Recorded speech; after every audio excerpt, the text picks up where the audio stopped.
बिस्मिल्लाहिर्रहमानिर्रहीम। अस्सलामु अलैकुम वरहमतुल्लाहि वबरकातुहू। नाज़रीन मोहतरम, अल्लाह सुब्हानहू व तआला से दुआ है कि अल्लाह सुब्हानहू व तआला सदका मोहम्मद व आले मोहम्मद सल्लल्लाहु अलैहि वसल्लम जितने भी लोग बीमार हैं अल्लाह सबको तंदुरुस्ती से अता फरमाए। नाज़रीन मोहतरम, चंद एक सवालात के जवाबात हैं। उससे पहले मैं एक ऐसी चीज़ आपके सामने रखने जा रहा हूँ जो कि इलाज मालजे के लिए इंतहाई अहम और ज़रूरी है। हम लोग लकीर के फ़कीर बन जाते हैं, जबकि हमारे यहाँ ये सिस्टम बहुत कम है कि हम प्रिस्क्रिप्शंस के तहत अद्वियात का इस्तेमाल करें। अगर हम वेस्टर्न कंट्रीज़ को देखें तो वहाँ पे आम दर्दों की दवाई जो है वो भी प्रिस्क्रिप्शन के बगैर सेल नहीं की जाती। हमारे यहाँ हर घर में हकीम है, सुनी सुनाई बातों के ऊपर लोग अमल करते हैं और फिर और बहुत ज़्यादा मसाइल जो हैं उनका सामना करते हैं। डॉक्टर्स जो हैं उनकी रिकमेंडेशंस के बगैर हमारे यहाँ अंधाधुंध अद्वियात का इस्तेमाल किया जाता है।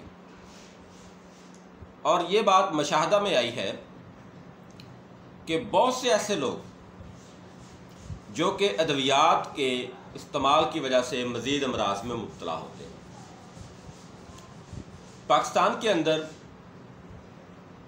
आज खुद मेडिसन या सेल्फ मेडिकेशन जो है वो बहुत ज़्यादा होती है। दूसरे नंबर पर सुने सुनाए नुस्खाजात बहुत ज़्यादा इस्तेमाल किए जाते हैं।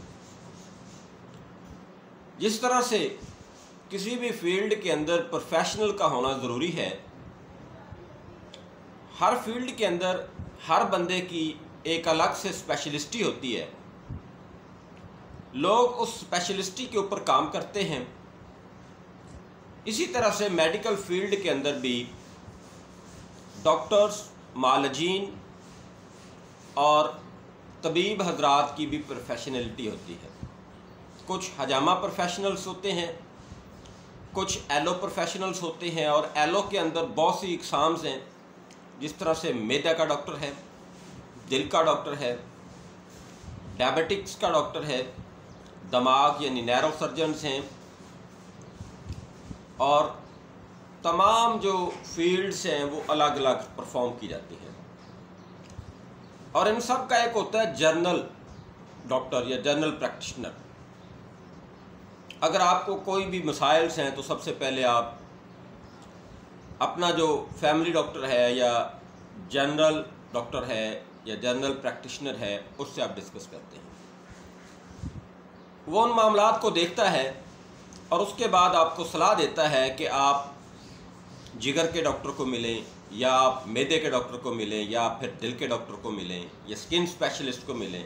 यानी जो भी आपको मर्ज़ है उस हवाले से वो आपको राय देता है कि आप फलां फील्ड के डॉक्टर जो हैं उनके साथ इस चीज़ को डिस्कस करें, और फिर मामलात आगे बढ़ते हैं। और वो है दुरुस्त तरीका इलाज। तिब्बे यूनानी के अंदर भी बहुत सी चीज़ें ऐसी हैं जिनको हम स्टिल सिर्फ उसी मकसद के लिए इस्तेमाल करें तो हमें फ़ायदा करती हैं। अगर उसके हट के हम उन चीज़ों का इस्तेमाल करेंगे तो वो बजाय फ़ायदे के हमें नुकसान करती है। हमें इसमें कोई शक या डाउट की गुंजाइश नहीं रहनी चाहिए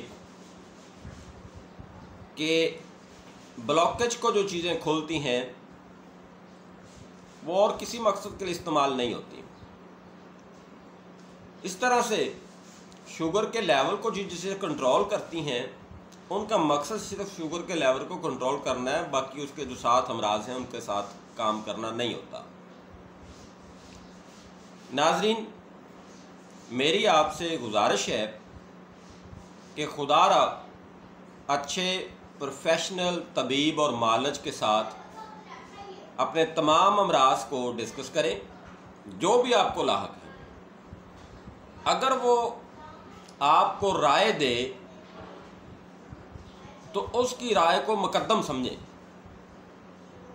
ये नहीं है कि वो आपका इलाज नहीं करना चाह रहा, और ये भी नहीं है कि वो आपको किसी गलत जगह पे भेजना चाह रहा है। ये उसका बड़ापन है कि वो आपको दुरुस्त राय दे रहा है। किसी भी मर्ज़ के इलाज के लिए जो चीज़ें टेस्ट के ज़रिए सामने आती हैं, जिसको हम लैब टेस्ट कहते हैं, उनको मद्देनज़र डॉक्टर रखते हैं और मालजीन हजरात भी उनको मद्देनज़र रखते हैं। मिसाल के तौर पर अगर किसी बंदे का हमने टेस्ट करवाया है सीबीसी का, तो उसमें अगर प्लेटलेट्स की तादाद ज़्यादा है तो हमारे यहाँ जो तिब्बे यूनानी का तरीका इलाज है उसमें ये कहा जाता है कि हरारत की ज़्यादती हो गई है, जिगर का कोई इशू हो गया।